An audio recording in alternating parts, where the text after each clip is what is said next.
difference of AIR 32,000 and AIR 164, the credit goes to Arvind Raisal.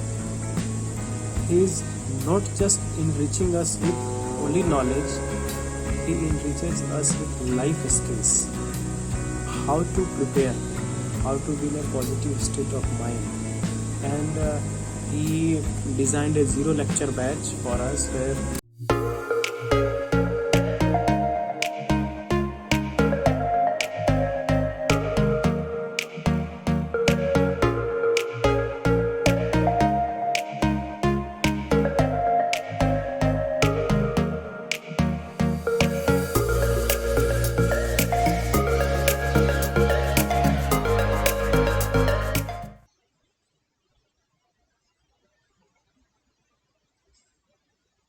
ये question हमने कल last class में किया था।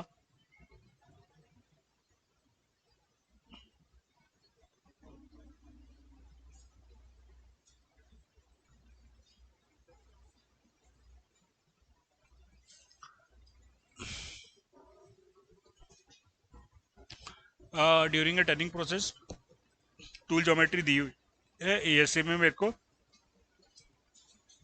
Tool has undeformed chip thickness of 0.2 mm। Undeformed chip thickness को हम क्या रेफर करते हैं? T1। तो T1 मेरे को यहाँ पे दिया हुआ था, विड्थ ऑफ कट मेरे को यहाँ पे दिया हुआ था, टूल सिग्नेचर मेरे को दिया हुआ था, जिससे मैंने अल्फा कैलकुलेट कर लिया, राइट। अब हम अगले स्टेप पे जाते हैं। यहाँ पे हमको अनकट चिप थिकनेस जो थी वो गिवन थी। अब we need to find out the uncut chip thickness as the function of the machining process. देखो, पहले आपने जो क्वेश्चन सॉल्व किया उसमें आपको डायरेक्टली अल्फा दे देता था, T1 T2 सब दे देता था। अब इस क्वेश्चन में आपने अल्फा कैलकुलेट किया, अब अगले क्वेश्चन में आपको T1 भी कैलकुलेट करना है। That will be not given. अब आपको अगले प्रोसेस में T1 भी कैलकुलेट करना है। चलिए तो अपन देखते हैं उसको।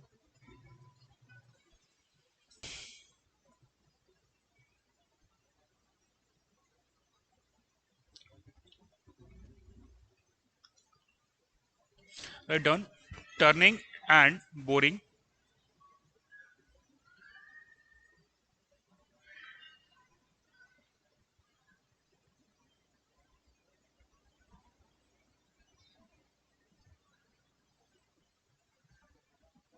नोट कर लो।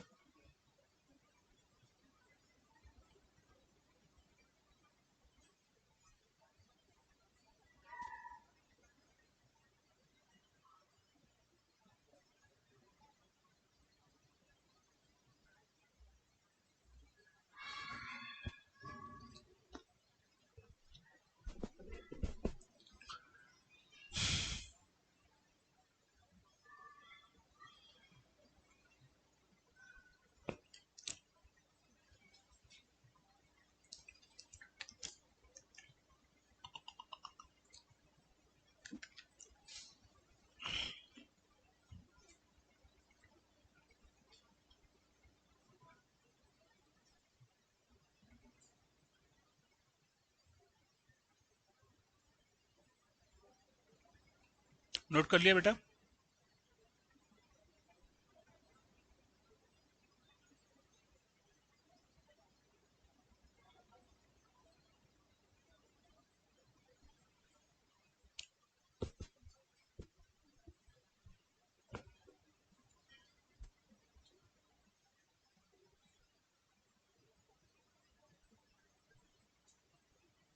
नोट कर लिया?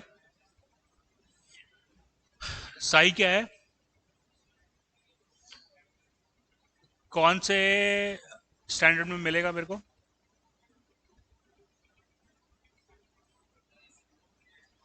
ऐसे में आपको साइड कटिंग एजिंग में मिल जाएगा, ठीक है। अगर ORS में दिया होगा तो 90 माइनस साई कर लोगे, मिल जाएगा, ठीक है। अब यहाँ पे अपन कर क्या रहे हैं? अभी तक जितने भी हमने क्वेश्चन सॉल्व किए थे वो उसमें T1 और W हमको डायरेक्टली दिया हुआ था, लेकिन T1 और W डिपेंड करता है मशीनिंग प्रोसेस पे। राइट। तो T1 is equals to F cos psi and W is equals to D upon cos psi। ये हमेशा होगा क्या?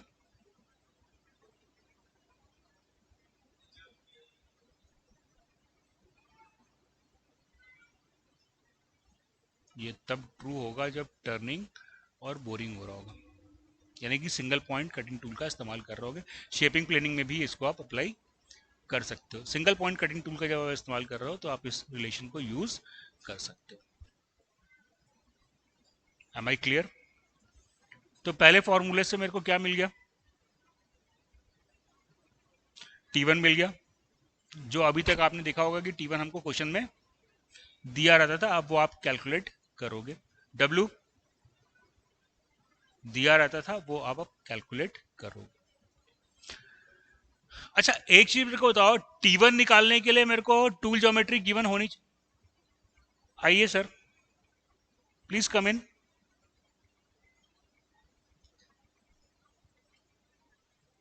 T1 निकालने के लिए मेरे को टूल ज्योमेट्री गिवन होनी चाहिए कि नहीं?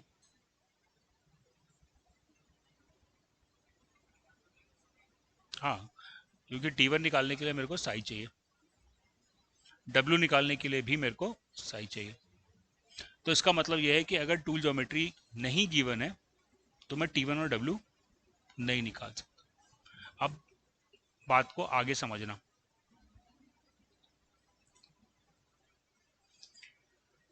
हमको शियर फोर्स निकालना है, ठीक है, और हमको टाउ एस दिया हुआ है, फीट दिया है, डेप्थ ऑफ कट दिया है और शियर एंगल दिया हुआ है।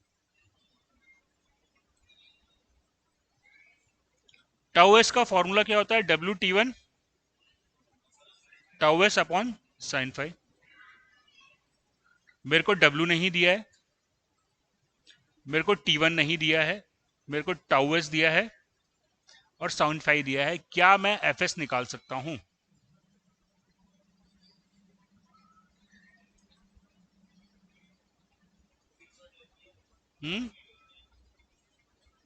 हाँ, फीड और डक दिया हुआ है ना।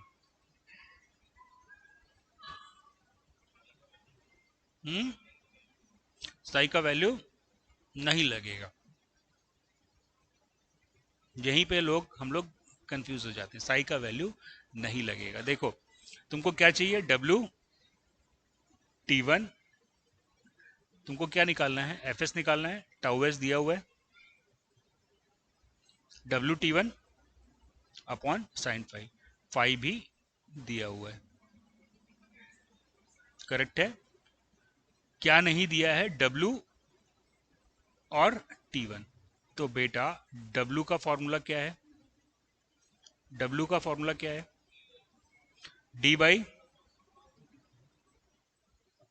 W is equals to D by cos psi और T1 इज इक्वल्स टू,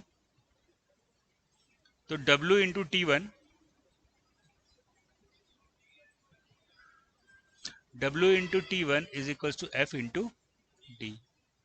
तो T1 निकालने के लिए तो मेरे को टूल ज्योमेट्री चाहिए, लेकिन शेयर एरिया निकालने के लिए मेरे को टूल ज्योमेट्री नहीं चाहिए।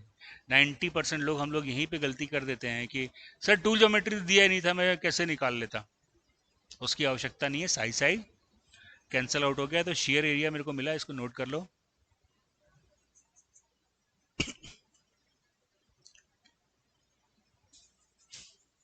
शेयर एरिया मेरे को मिला FD अपॉन साइन फाई, जहां पे टूल ज्योमेट्री फाई क्या है, कहां से निकलता है वो?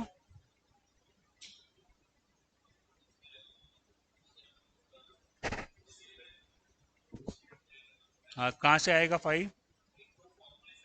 कौन सा? हाँ, 10 फाई वाले फॉर्मूले से आएगा। अगर वो नहीं एप्लीकेबल हो रहा है तो फिर अपन शेयर एंगल रिलेशनशिप का इस्तेमाल कर लेंगे, ठीक है। कुल मिला के यहाँ पे टूल ज्योमेट्री की मेरे को जरूरत नहीं है। क्लियर हुआ ये पॉइंट? 90% लोग, हम लोग यही सवाल छोड़ देते हैं, सर टूल ज्योमेट्री तो दिया ही नहीं है, मैं क्वेश्चन कैसे सॉल्व करूंगा? तो शेयर एरिया निकालने के लिए आपको टूल ज्योमेट्री की आवश्यकता भी नहीं है। क्लियर हुआ ये पॉइंट? चलिए, अब बस तो हमने दो कंपोनेंट ऑफ मशीनिंग फोर्स पढ़े थे। कौन कौन से? एक कटिंग फोर्स और उसके साथ में मशीनिंग फोर्स। कौन सा force? Thrust force. Thrust force के दो कंपोनेंट हो जाते हैं। थ्रस्ट फोर्स के दो कंपोनेंट हो जाते हैं। एक एफ एफ। एफ एफ कौन सा कंपोनेंट है थ्रस्ट फोर्स का? किसके डायरेक्शन में कंपोनेंट है? फीड के डायरेक्शन का कंपोनेंट है। तो थ्रस्ट फोर्स का एक कंपोनेंट फीड के डायरेक्शन में एक्ट कर रहा है और एक डायरेक्शन फीड के नॉर्मल एक्ट कर रहा है। अब मेरे को यह बताओ कि इनमें से कोई कंपोनेंट अनडिजायरेबल है क्या, और है तो क्यों? हमने दो फोर्सेस पढ़ी थी, कटिंग फोर्स और थ्रस्ट फोर्स। थ्रस्ट फोर्स के दो कंपोनेंट हो गए, एक along the direction of feed. Feed क्या होता है? जिस डायरेक्शन में टूल मूव कर रहा है। और एक हो गया परपेंडिकुलर टू द फीड। तो इन एफ एन और एफ एफ में से क्या कोई कंपोनेंट अनडिजायरेबल है? अगर अनडिजायरेबल है तो कौन है और क्यों है? चलिए मैं आपको बता देता हूं कि जो अनडिजायरेबल कंपोनेंट है वो एफ एन है। हाँ, क्यों है अब तुम ये बताओ।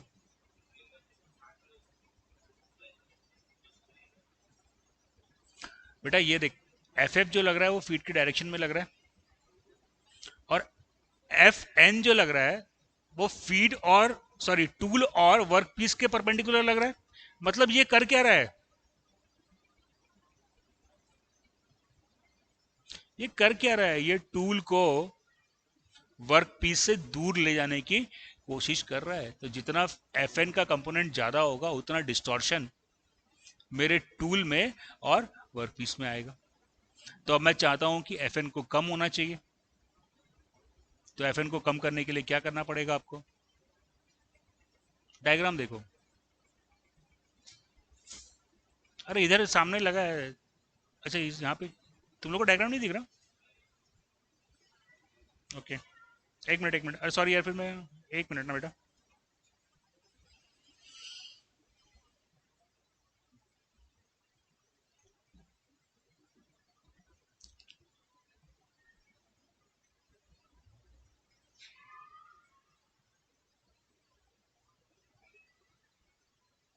देखो, थ्रस्ट फोर्स के दो component, one along in the feed direction, one normal to the feed direction.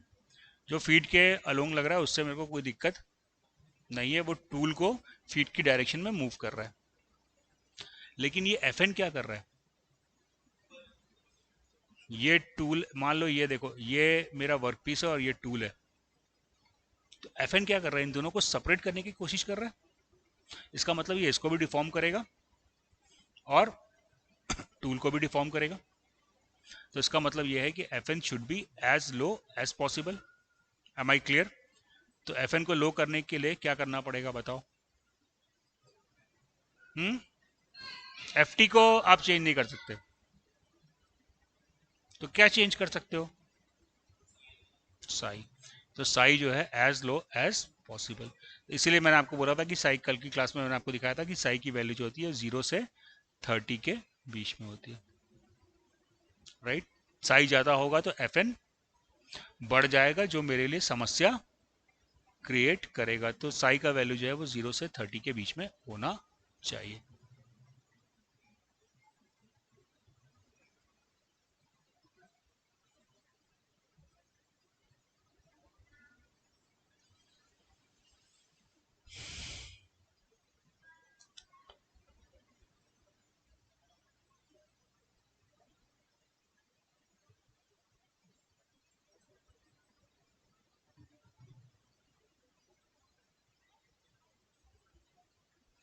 अभी हम कौन से ऑपरेशन की बात कर रहे हैं? सिंगल पॉइंट कटिंग टूल, यानी टर्निंग और बोरिंग। चलिए अब जरा इस सवाल को पढ़ते हैं और जरा ध्यान से पढ़िएगा।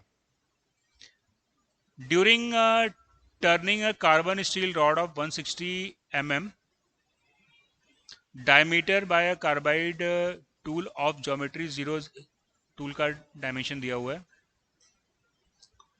स्पीड दिया हुआ है, फीड दिया है, डेप्थ ऑफ कट दिया है. Following observations are made. Tangential component of the cutting force. We are talking about the turning operation. What is this PZ?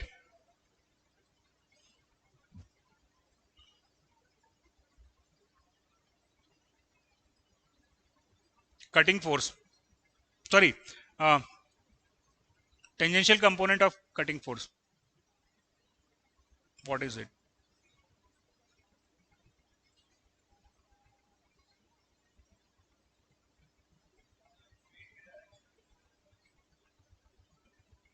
Feet के डायरेक्शन में बेटा ऐसा देख, ये घूम रहा है, वर्क पीस इधर मूव कर रहा है कट करने के लिए, फीड देने के लिए इधर मूव कर रहा है. तो टेंजेंशियल डायरेक्शन में कौन सा फोर्स आ रहा है? गलत है.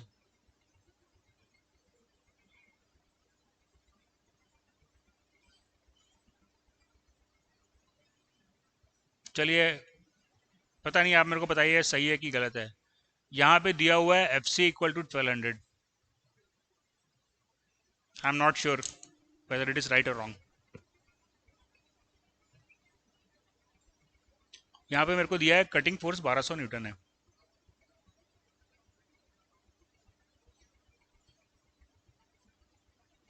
बेटा कटिंग फोर्स किधर एक्ट करता है? कटिंग वेलोसिटी की डायरेक्शन में. अभी कौन सा ऑपरेशन कर रहे हो आप? टर्निंग कर रहे हो. तो कटिंग वेलोसिटी जो है वो, सॉरी, कटिंग वेलोसिटी जो है वो रोटेशनल है. तो प्रभु इसके डायरेक्शन में जो वेलोसिटी होगी वो कौन सी होगी? टेंजेंशियल होगी कि नहीं? बात समझ में आ रही है? तो क्या बोल रहा है? Tangential component of the cutting force. Cutting force लिखने की जरूरत नहीं थी. टेंजेंशियल कंपोनेंट लिखने से ही मेरे को ये समझ में आता है कि it is talking about the cutting force. Cutting force किधर एक्ट करता है? कटिंग वेलोसिटी की डायरेक्शन में. और कटिंग वेलोसिटी क्या है? रोटेशनल. तो उसके डायरेक्शन में क्या होगा? टेंजेंशियल. हूं मत करो, आ रही है बात समझ में तो बोलो. कटिंग फोर्स किधर एक्ट करता है? कटिंग फोर्स एक्ट करता है in the direction of cutting velocity. तो यहाँ पे कटिंग वेलोसिटी कौन सी है? रोटेशनल. तो भैया इसके डायरेक्शन में क्या होगा? टेंजेंशियली तो होगा ना. Are you getting the point? तो ये एफ सी जो हो गया वो मेरे को, ये 1200 जो है वो मेरे को कटिंग वेलोसिटी दे दिया. Am I clear? इसके बाद कुछ और लिखा है. Axial component of the cutting force is 800 newton. What is it? हाँ, एफ टी होगा. जवाब गलत है.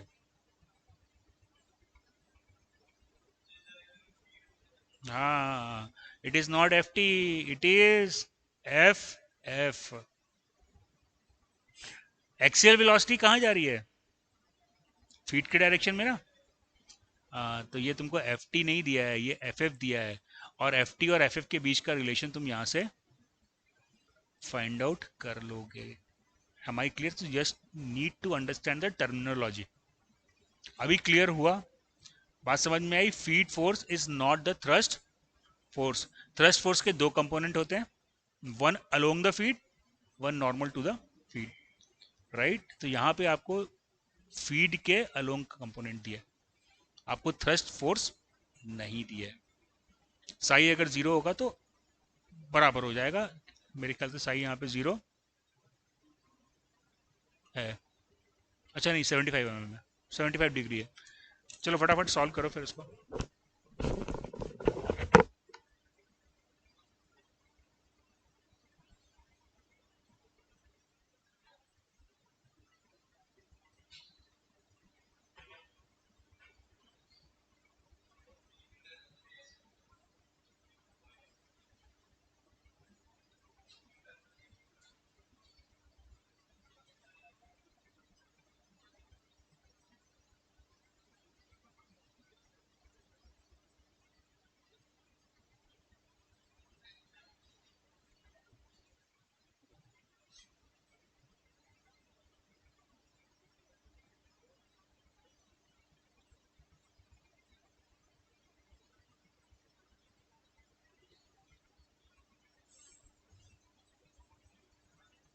बना लिए? बना रहे हो?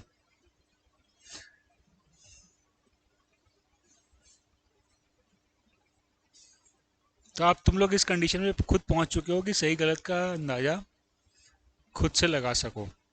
चलो, क्या निकालना क्या है मेरे को इसमें? एफ निकालना है, नॉर्मल फोर्स निकालना है। चलो डेटा पहले लिख लेते हैं क्या क्या दिया हुआ है। ये हो रहे हैं टर्निंग ऑपरेशन है, तो लिखना पड़ेगा कि टर्निंग ऑपरेशन है। एज ए डेटा मेरे को लिखना पड़ेगा टर्निंग ऑपरेशन है, हाँ या नहीं? क्या turning operation is a data और नॉट?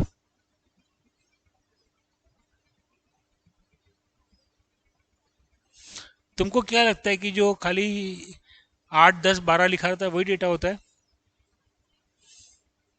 बाबू यहाँ पे टर्निंग ऑपरेशन लिखा हुआ है, that is a data. Turning हो रही है। अब टूल ज्योमेट्री दी है, डायमीटर दिया हुआ है, कार्बाइड टूल, ये फला टिमका। मेरे को निकालने के लिए क्या बोला है? Friction force. मेरे को निकालना है एफ। क्या फॉर्मूला है एफ को निकालने का? R sine lambda, right? R पता है,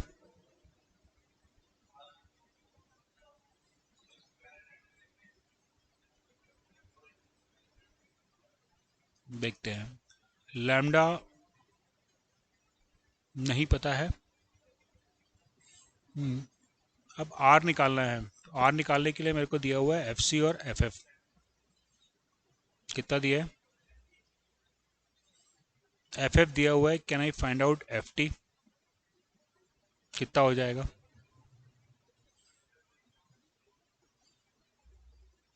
F F by cause Sai, right? Sai की वैल्यू कितनी पुट करूंगा?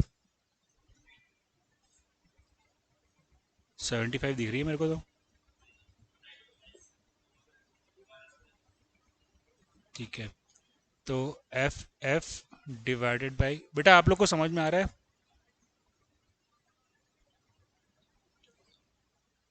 कॉज 15 डिग्री, तो यहाँ से मेरे को एफ टी का वैल्यू मिल गया। कितना आया? 828। क्लियर? कुछ मुश्किल है? नहीं है? पक्का? चलो, तो आर मेरे को मालूम चल गया। R is equals to root over, बताओ, 1200 का स्क्वायर प्लस 828 का स्क्वायर। कितना आया? 1200 और 800 का स्क्वायर 814 आ रहा है। पक्का? 1458 आ रहा है। अब आर मालूम चल गया, एफ मेरे को पता, एफ मेरे को पता, लैम्डा मेरे को पता।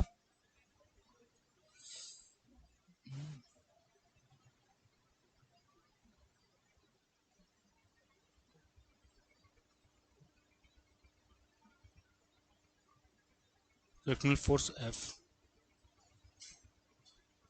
कुछ लिखा है क्या? Merchant theory is valid?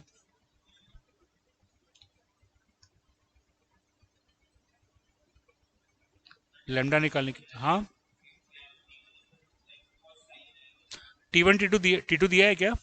हाँ, तो फिर क्या दिक्कत है? टी टू दिया है ना? टी टू दिया है ना? हाँ, तो फिर कोई दिक्कत ही नहीं है। टी टू दिया है तो फिर कोई दिक्कत नहीं है। 10 फाई इक्वल टू क्या हो जाएगा? R cos alpha divided by 1 - R sine alpha. How do you get the value of alpha?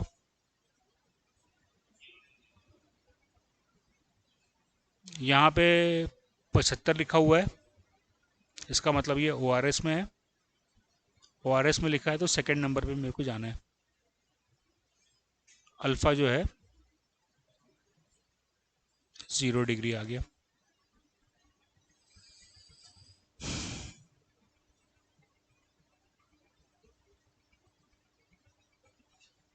ठीक है,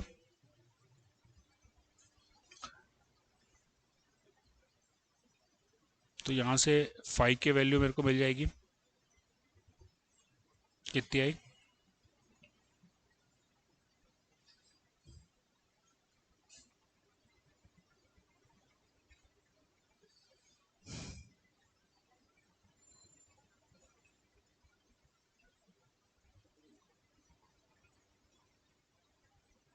अच्छा, तुम लोग अपना पर्सनल नोट्स बना रहे हो कि नहीं? क्या लिखते हो अपने पर्सनल नोट्स में?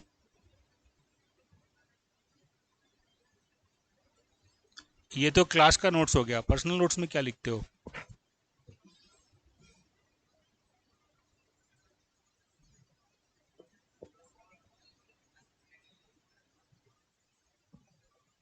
ठीक है, कल तेरा पर्सनल नोट देखूंगा मैं। और तेरा टाइम टेबल कब दिखाएगा भाई? नंबर है तेरे पास? मेरा नंबर तेरे पास है? व्हाट्सएप कर सकता है? आज कर देगा? मैं तेरे बारे में कंसर्न इसलिए हूँ क्योंकि तू बहुत लेट ज्वाइन किया है। चल, फाई कितना आया?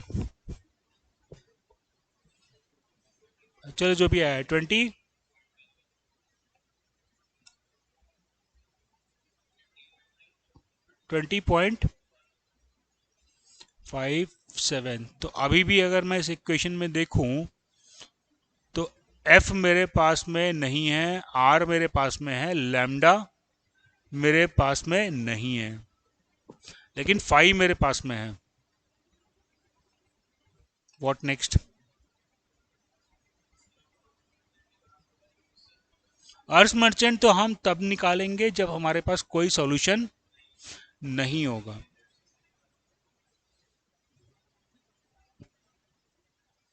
फाई निकाल लिया ना? This is F C, this is F T, this is R and this angle is alpha. Alpha पता है, एफ सी और एफ टी आप निकाल चुके हो। एफ सी 828, सॉरी 1200 था, और एफ टी 828 के आसपास कुछ आया था। तो यहाँ से तुम अब निकाल सकते हो लैम्डा कितना आया, 34.6। You need not to use the merchant equation if you do not have any other option। ठीक है, तो अभी आर भी मालूम चल गया, और क्या निकाला था यहाँ से मैंने? लैम्डा निकाला था, लैम्डा भी मालूम चल गया।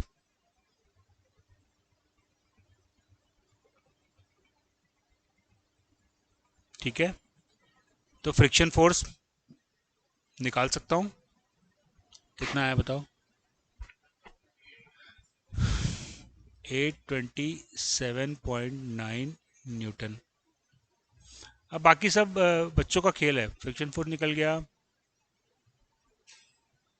नॉर्मल फोर्स क्या होगा? नॉर्मल फोर्स, अब नॉर्मल फोर्स लेकिन कहाँ पे है इसने?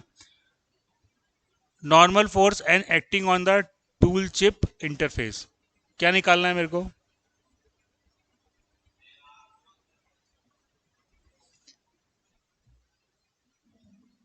मेरे को निकालना है N, normal reaction on the tool chip. देखो, दो नॉर्मल रिएक्शन होती है, एक एन और दूसरी एफ एन। तो यहाँ पे मेरे को टूल चिप इंटरफेस पे नॉर्मल रिएक्शन निकालनी है, तो that will become R cos lambda. Done.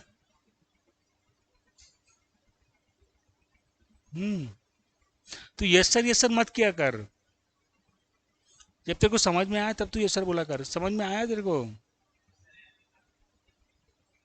N निकालना है, ठीक है चल। और क्या निकालना है? Yield strength of the work material. ये यहाँ पे सवाल गलत है। अब मेरे को तुम बताओ कि यील्ड स्ट्रेंथ निकालने के लिए बोला है तो सवाल गलत क्यों है? हाँ, क्योंकि आप यील्ड स्ट्रेंथ निकाल नहीं सकते, वो मटेरियल पे डिपेंड करता है। What you can calculate is the dynamic shear strength. तो डायनामिक शेयर स्ट्रेंथ निकालेंगे कैसे? F S equals to tau S into A S, and what is F S? R cos phi plus lambda minus alpha. R पता है, phi lambda निकाल चुके हो, alpha निकाल चुके हो। निकालना क्या है? Tau S, and tau S is not the shear strength, it is dynamic shear strength. तो ये जो क्वेश्चन में लिखा हुआ है वो गलत है। शेयर स्ट्रेंथ और डायनामिक शेयर स्ट्रेंथ क्या? ओए, शेयर स्ट्रेंथ और डायनामिक शेयर स्ट्रेंथ गलत क्या है? एक ही बात तो है। अच्छा, मोशन में हो रहा है इसलिए डायनामिक हो रहा है। कंटिन्यूसली क्या चेंज हो रहा है? हाँ, कंटिन्यूसली शेयर स्ट्रेंथ चेंज हो रहा है, इसलिए जो वर्क पीस का शेयर स्ट्रेंथ था और जो चिप का शेयर स्ट्रेंथ था वो सेम नहीं था। तो we have to find out the dynamic shear strength. Otherwise shear strength तो मैं मटेरियल की प्रॉपर्टी से, हैंडबुक से निकाल लूंगा, लेकिन यहाँ पे मेरे को निकालना है डायनामिक शेयर स्ट्रेंथ। क्लियर हुआ बेटा? तो टाउ एस का, ए एस का, अब टाउ एस निकालना है। What is the formula of A S?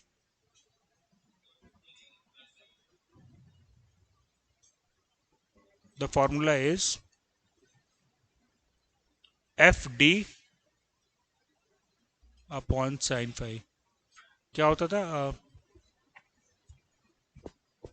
W T one upon sine phi. हाँ, F D upon sine phi.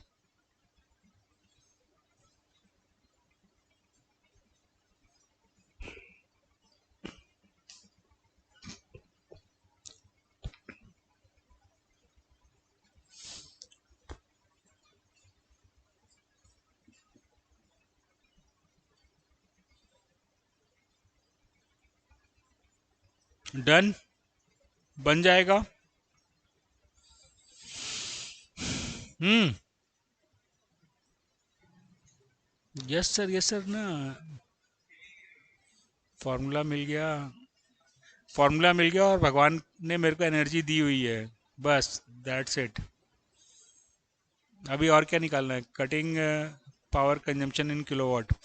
कैसे निकलेगा फॉर्मूला बताओ? F C into V C. F C दिया हुआ है और वी सी, हाँ डायमीटर दिया हुआ है और रोटेशन दिया है, तो वी सी हो गया पाई डी एन अपॉन 16। ठीक बा, समझा? बहुत कठिन है, बहुत आसान है। आसान नहीं है, बहुत आसान है, बहुत आसान है। वो तुम्हारा ना यूनिवर्सिटी का मंगने से ना बहुत आसान है गेट का तैयारी करना। तो बच्चों, टेस्ट परसों नहीं होगा, टेस्ट कल ही होगा, और सबको आके बैठना है 3 घंटे। सबको आके 3 घंटे बैठना है, और टॉपिक भी डिस्क्लोज नहीं होगा। जो भी टॉपिक मिलता है, मैं बताओ ऐसा क्यों कर रहा हूँ? मेरे को टॉपिक दूंगा तो तुम लोग घर जाओगे, उस टॉपिक को पढ़ोगे, टेस्ट में अच्छा परफॉर्म करोगे। पर कल जो टेस्ट होगा उसका टॉपिक तुमको पता नहीं होगा।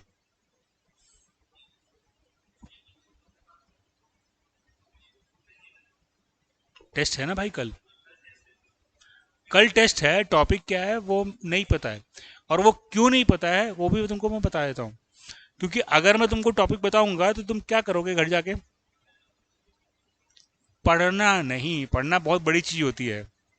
मगना, मगना चालू कर दोगे फॉर्मूले, and that is not going to help you.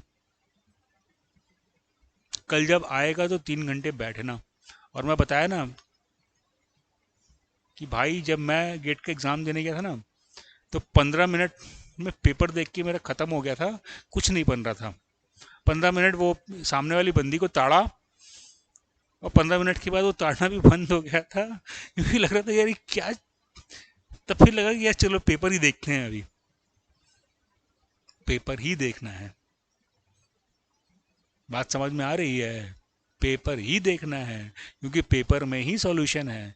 तुम क्वेश्चन सॉल्व नहीं कर पाते हो, इसका कारण ये नहीं है कि तुमको सॉल्यूशन नहीं पता होता, इसका कारण ये होता है कि तुमको क्वेश्चन ही समझ में नहीं आता है। थोड़ा सा भी हिंट मिल जाए ना क्वेश्चन क्या है, तो माँ कसम तोड़ डालोगे तुम लोग। इसलिए मैं कोई एडवाइस नहीं कर रहा, कल टेस्ट होगा और सबको आना है, समझे हो योगेश्वर? हाँ, जो नहीं आ रहा है वो अभी बता दे मेरे को। कल के टेस्ट में जो नहीं आ रहा है मेरे को अभी बता दे। कल किसी भी थर्मो का भी हो सकता है, भले तो ये बोले कि थर्मो सर कभी पढ़ा नहीं हो, लेकिन 8वीं 9वीं में तो पढ़ा है ना बे। 8वीं 9वीं में तो पढ़ा है ना, first law of thermodynamics, energy can not be created can not be destroyed. Use कर, वही है गेट। कोई बंक नहीं मारेगा और 3 घंटे बैठोगे। लेकिन 3 घंटे बैठना है ये डिसाइड कर लो, क्योंकि यार 3 घंटे बैठना बहुत कुछ सिखाता है तुमको। तुम्हारे जितने स्पिरिचुअल, और सॉरी स्पिरिचुअल बोल रहा हूँ, जितने तुम्हारे मोटिवेशनल टीचर होते हैं वो क्या ज्ञान देते हैं? जो मन करे वो करो, जो मन करे वो करो। अबे मन तो पोटी खाने का भी कर लेता है, तो जो मन करे वो मत करो, मन के विरुद्ध करो, क्योंकि मन तुमको हमेशा बेवकूफ और गलत डायरेक्शन में ही लेके जाएगा। मन तुमको कहीं सही डायरेक्शन में नहीं ले जाएगा। ये जो गंवार लोग आके बोलते हैं ना, जो मन करे, शाहरुख खान टाइप से, जो मन करे वो कर, जो मन करे वो कर। अब मैं ये फ्रैंकली बोलूं कि जो मन करे वो मैं करूं, तो ये दुनिया जो है ना नर्क बन जाएगी। हमको भगवान ने बुद्धि दी है जो मन को कंट्रोल करती है। हमको बुद्धि से चलना है, मन से नहीं। मन तो क्या चाहता है कि चलो भाई आज पार्टी करते हैं, फायदा क्या मिलेगा देखेंगे, पार्टी तो कर लेते हैं पहले। मैंने आपको 2 चीजें आज बोली, शुरुआत में बोला कि एंजॉय करने का है, और वो एंजॉय दिमाग का होना चाहिए, मन का नहीं, क्योंकि मन हमेशा गंदी चीजों में ही जाता है। मन हमेशा ये बोलता है कि छोड़ो यार आज क्लास नहीं अटेंड करते। मन हमेशा बोलता है कि चलो आज मैकडोनल्ड का पिज्जा खा लेते हैं। भाई क्या ही होगा उससे पिज्जा खा के? मन बोलता है कि मेरे को आईफोन चाहिए, और जब मैं मन की बात सुनता हूं, क्यों बोलते हैं ये टीवी वाले मन की बात करो? क्योंकि मन की बात में वो दिखा देते हैं कि तुम आईफोन लेके घूम रहे हो, तुम हीरो हो। बुद्धि की बात सुनोगे तो तुमको समझ में आ जाएगा कि तुम चूतिया हो, जो तुम आईफोन पे पैसे खराब कर रहे हो। बात समझ में आ रही है बेटा? मन की नहीं, बुद्धि की सुननी है, और बुद्धि को इंजॉयमेंट चाहिए, और वो इंजॉयमेंट आईफोन में नहीं है। वो इंजॉयमेंट आईफोन में नहीं है। वो मन का इंजॉयमेंट है कि वो आईफोन खरीद लिया, नई गाड़ी खरीद लिया, बस यही खरीदता रहता है, बेचता रहता है, पर शांति नहीं मिलती उसको कभी जिंदगी में। और तुम लोग को गधे गंवार पॉलिटिशियन बताएंगे कि अदानी देश को बर्बाद कर रहा है। भाई अदानी और अंबानी दिल से नहीं, बुद्धि से काम करते हैं, अपने मन पे उनका नियंत्रण है, इसलिए आज उस जगह पे है और आज उनकी वजह से देश चल रहा है। वो टैक्स देते हैं, वो टैक्स देते हैं, वो टैक्स लेते नहीं हैं। वो कोई सामाजिक स्कीम का फायदा नहीं उठाते। वो जो टैक्स देते हैं उससे सामाजिक स्कीम चलती है। टैक्स देना एक छोटी बात हो गई, क्योंकि टैक्स तो मैं और तू भी देते हैं। देता है टैक्स? दिखा मेरे को आईटीआर पिछले बार का।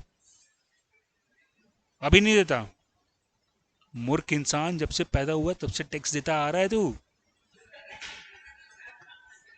जब से पैदा हुआ है तब से टैक्स देता हुआ आ रहा है। एक ना नमक का बोतल भी खरीदता है ना, वहां भी टैक्स देता है तू। तो दुनिया में ऐसा कोई इंसान नहीं है भारत में जो टैक्स नहीं देता। दवाई खरीदने जाते हो ना, उसमें भी टैक्स देते हो। हमको टैक्स का लगता है कि मतलब वो आईटीआर भरेगा तो वही टैक्स होता है। तो वो आईटीआर वाला टैक्स भी भैया अदानी और अंबानी देते हैं। और खाली टैक्स नहीं देते, वो रोजगार देते हैं, जिससे कई और लोग टैक्स भर पाते हैं। अरे ये बात समझ में? तो बॉटम लाइन ये है कि you have to enjoy, but it does not mean कि you have to listen to your मन, क्योंकि मन हमेशा गड्ढे में ही ले जाने की बात करेगा।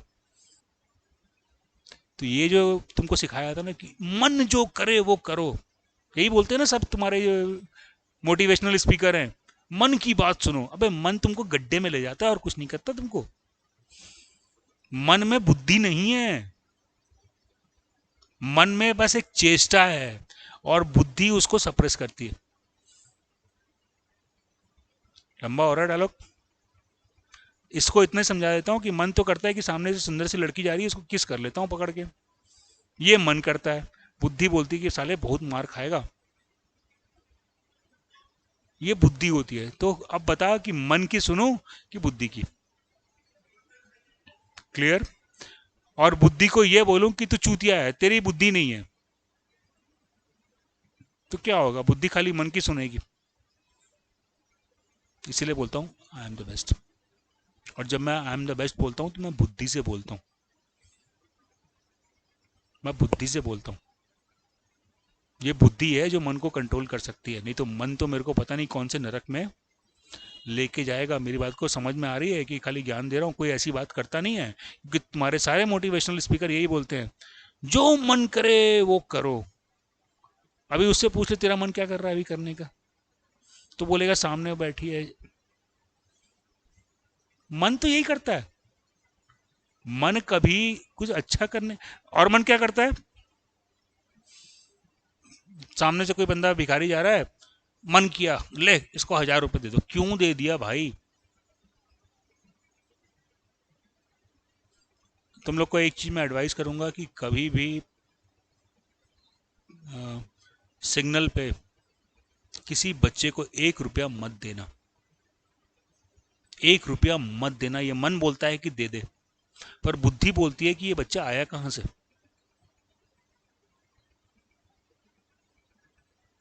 बात समझ रहे हो? मन तो बोलता है कि बेचारा छोटा सा गरीब सा बच्चा है, पर बुद्धि बोलती है कि क्या ये सही में गरीब बच्चा ही था। बात समझ रहे हो मैं क्या बोल रहा हूं? क्या ये सही में गरीब बच्चा ही था या इसको कहीं से उठा के लाया गया? और जब आप उसको एक पैसा देते हो तो आप एक गलत एक्ट को बढ़ावा देते हो। हम लोग कई बार बोलते हैं कि चलो हमको पैसा नहीं देंगे, हम तुम्हारे सारे गुब्बारे खरीद लेंगे। मैंने किया है। तो मेरे को लगता है कि यार मैं तो गुब्बारे ही खरीद रहा हूँ ना, पैसे थोड़ी नहीं दे रहा हूँ, लेकिन मैं अल्टीमेटली गुब्बारे के टर्न्स में पैसे ही दिए, और वो पैसे क्या उस बच्चे को मिले हैं क्या? मन एकदम इमोशनल हो जाता है भाई। लगता है यार छोटा सा बच्चा है यार, इतनी धूप में इतना काम कर रहा है, पर बुद्धि बोलती है कि भैया इसको देगा तो तू इसका भला कर रहा है कि नुकसान कर रहा है। आज ह्यूमन ट्रैफिकिंग एक्सट्रीम लेवल पे है। अभी थोड़ा कम हुआ है। और ये ह्यूमन ट्रैफिकिंग को सपोर्ट करने वाले हम हैं। हम ही जाके बच्चे को 5 रुपए देते हैं। देखो, मन भी कोई कमीना नहीं होता। अगर मन करे कि यार इस बच्चे के लिए कुछ करना है तो उसको ले जाओ डोमिनोज में, पिज़्ज़ा खिलाओ, बाहर निकालो, पैसा नहीं देना, क्योंकि वो पिज़्ज़ा खाएगा, कोई दिक्कत नहीं है, भले वो भी उसके लिए अच्छी बात नहीं है, लेकिन कम से कम उसको एक इंजॉयमेंट, एक अच्छी लाइफ थोड़ा सेकंड के लिए तो मिल पाएगी। पैसा तो कुछ काम का नहीं है, क्योंकि पैसा तो उसके ट्रांसपोर्टर के पास ही जाने वाला है। और ये बात तुम जान लो कि जितने यहाँ पे पार्किंग पे बंदे दिखते हैं वो कोई उनके माँ के बेटे नहीं होते, ये सब किसी प्लेटफॉर्म से उठाए हुए बच्चे होते हैं। और इनको पैसा देके तुम इनका भला किसी भी लिहाज से नहीं कर रहे। अगर इनका भला करना चाहते हो तो उनको बिठाओ, चल भाई तेरे को इंग्लिश की क्लास दूंगा मैं, वो तेरे पास आएंगे भी नहीं। तेरे को गुस्सा आएगा कि मैं तो साले इसको इंग्लिश की क्लास पढ़ाना चाह रहा हूँ, मैं बोल रहा हूँ कि तेरे को मैथ्स पढ़ाऊंगा, मैं कर चुका हूँ और मेरे को गुस्सा भी आया, लेकिन उनकी गलती थोड़ी ना। They are not free, they are not free, they are suppose to earn at the age of 5, 6 and 7 year। ज़्यादा लंबा हो गया, लंबा होने दो, कोई दिक्कत नहीं है, बट द पॉइंट इज बुद्धि पे विश्वास रखो, भगवान पे भरोसा रखो, मन जो करे उसको 4 बार सुनो। मैं ये नहीं बोलता कि मन हमेशा गलत ही बोलता है, लेकिन 10 में से 9 बार तो मन गलत बोलता है और बुद्धि उसको संभालती है। तुम अपनी बुद्धि पे भरोसा रखो कि भगवान ने हमको बुद्धि दी है जो मेरे पास इंडिविजुअल है, जो और किसी के पास में नहीं है। ये उम्मीद करूं दो एक और एक रिक्वेस्ट कर लेता हूं। रास्ते में कोई बंदा एक्सीडेंट हो गया, क्या ही करेंगे अपन? अपने को इंटरव्यू देने जाना है और रास्ते में एक बंदे का एक्सीडेंट हुआ है, अपन देख रहे हैं, और अपने पास एक तो मोबाइल फ़ोन भी है, यहाँ पे खींच के डालेंगे तो बढ़िया व्यूअरशिप आएगी, 30-35 हज़ार रुपये कमा लेंगे। अबे ऐसे घटिया लोग हैं क्या हम लोग? अबे यार, वो बंदा एक्सीडेंट हुआ है, शायद वो बच जाए, मैं इंटरव्यू कहीं और भी दे दूंगा,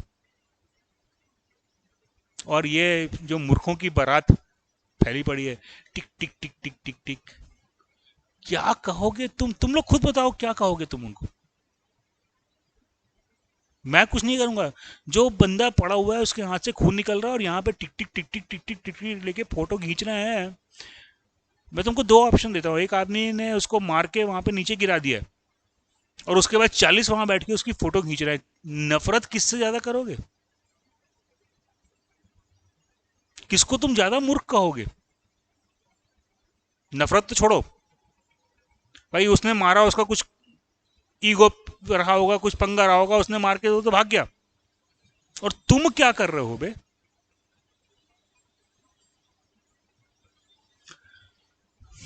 तो बच्चों, कल टेस्ट का टॉपिक नहीं रहेगा क्लियर।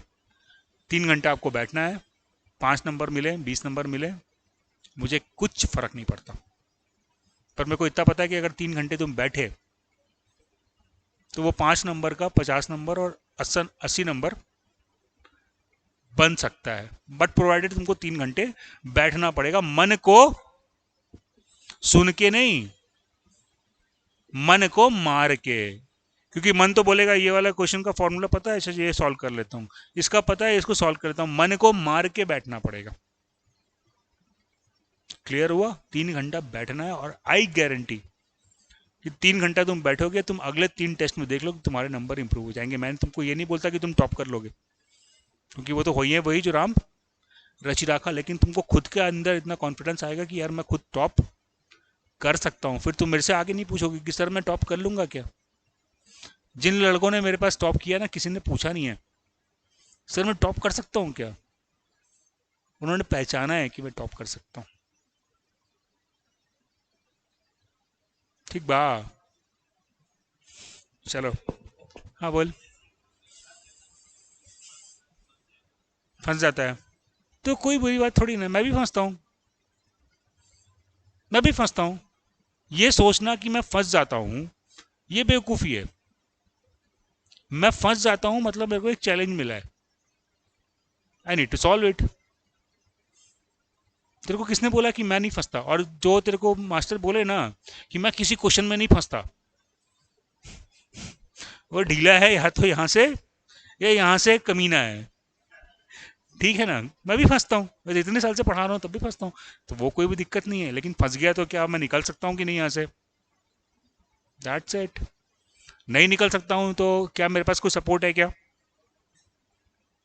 हाँ ये है ना, ये सपोर्ट है, उसे लेके निकल जाऊंगा, खत्म कहानी। फंसने में कोई बुराई नहीं है, लेकिन वहां से निकलने की कोशिश करना है। ऐसा नहीं कि फंस गया तो फिर अब छोड़ो, फंस गया अब सीधा सर के पास ही चलते हैं। That is not going to help you. ये होना चाहिए कि फंस गया तो निकल सकते हैं ना, खुद से निकल जाओ, और एक बार खुद से निकल के देखो, देखो कैसा कॉन्फिडेंस आता है, देखो कैसा कॉन्फिडेंस आता है। फिर तुमको ना आना भी नहीं लगेगा, फिर तुमको लगेगा नहीं ये चूतिया है ये साला, अरविंद राय के पास जाना नहीं है, इसको जाके टाइम वेस्ट करने से अच्छा तो मैं खुद क्वेश्चन सॉल्व कर लूंगा। इट हैपेंस विद मी ही, ये मेरे साथ होता है। क्योंकि देखो होता है कि अगर तुम मेरे पास आओगे तो तुम मेरे को क्वेश्चन को समझाओगे, टाइम वेस्ट होगा। जब तुम खुद से क्वेश्चन सॉल्व करना चालू कर दोगे ना, तुमको लगेगा कि नहीं यार सर को जाके अगर समझाना पड़ेगा टाइम खराब होगा, मैं खुद से कर लेता हूँ। लेकिन ऐसा करना मत, बीच बीच में मिलते रहना, क्योंकि कई बार तुम्हारे गलत कॉन्सेप्ट और ज़्यादा स्ट्रांग होते जाते हैं। हेंस बीच बीच में आके एक आध क्वेश्चन मेरे से भी सॉल्व करवा लो, मेरे को भी दिमाग को एक्सरसाइज करने के लिए कुछ मिल जाएगा। Right, game is very simple, life is most precious thing, सबसे इंजॉयबल चीज है जो हमको करनी है, और हमको लाइफ में बहुत आगे बढ़ना है। लेकिन हमको आगे इसलिए नहीं बढ़ना कि वो वहां पे पहुंच गया, वो अलग है, मैं अलग हूं यार। वो अच्छी अंग्रेजी बोलता है, मैं मैथ्स के क्वेश्चन अच्छे सॉल्व कर लेता हूँ। मैं मैथ्स के अच्छे क्वेश्चन सॉल्व नहीं कर पाता, मैं क्रिकेट अच्छा खेल लेता हूँ। तो everybody is different. Enjoy enjoy enjoy, और इंजॉय मन की बात सुन के नहीं, बुद्धि की। क्योंकि मन जो है वो क्षणिक इंजॉय में जाता है। मैं सिंपल एग्जांपल दिया, आई कैन एज्यूम कि तुम लोग एज्यूम कर सकते हो कि सुंदर लड़की दिखी तो मन करता है कि जाके उसको किस कर लूं। मन बोलता है, तुम लोग को नहीं बोलता? बोलता है वो, नहीं बोलता है? अगर नहीं बोलता है तो फिर डॉक्टर से मिलने की जरूरत है। बोलता है तो कोई बुरी बात नहीं है, लेकिन कंट्रोल कौन करता है फिर उसको? तो बुद्धि इज मोर इंपॉर्टेंट देन मन। बुद्धि जो है वो मन जो है वो बुद्धि के अंडर में ही रहना चाहिए। जिसका मन बुद्धि के अंडर में नहीं रहता वो रेप करता है, वो मर्डर करता है, वो एक गंदा इंसान बन जाता है। ठीक है, और जब मन की बात हुई तो मैं बता चुका हूं कि मेरा भी मन करता है कि कोई सुंदर सी बंदी आए तो चलो यार थोड़ा दाएं बाएं देख के, पर वो क्यों नहीं कर पाते हम? क्योंकि मालूम है कि मार खाऊंगा भाई, बीवी जितने जूते मारेगी ना वो किस भूल जाऊंगा मैं। ये बुद्धि है जो हमको सही और गलत बताती है। चलो।